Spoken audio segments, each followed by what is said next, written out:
Hey everybody, Joe Hearn here with Intentional Retirement. Deciding when to retire is not always easy. Most people just base it on their birthday, but there are other things that you'll want to consider as well. In this video, I'll give you 7 signs that you are ready to retire. First up, your bank account. You want to make sure you have enough money to fund the type of retirement that you want.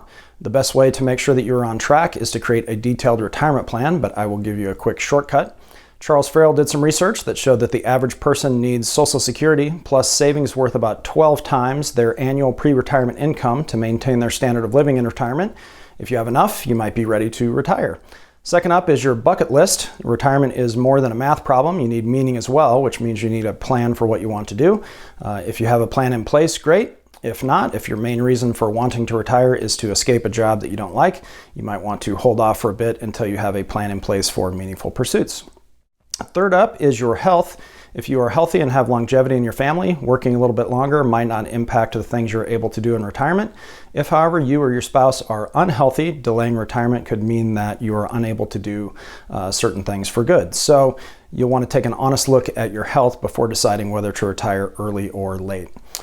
Fourth up is the markets. Whether or not your money lasts will largely be impacted by what the markets are doing early on in retirement.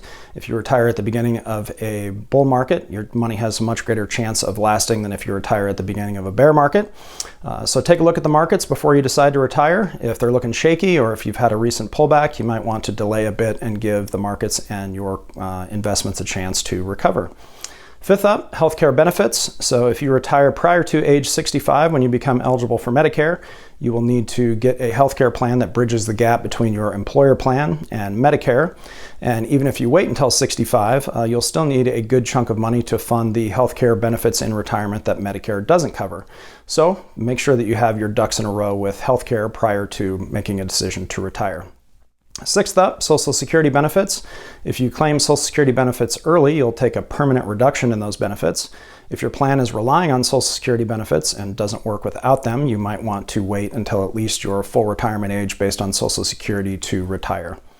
And seventh is your spouse. You want to make sure you're on the same page with your spouse when planning for retirement. So make sure to talk through your plans with them and work through any differences so that you can head into retirement as a team. Well, as you can see, deciding when to retire has a lot of moving parts, and you want to make sure that you think through those ahead of time and make sure that you are on track. Thanks for watching, and as always, be intentional.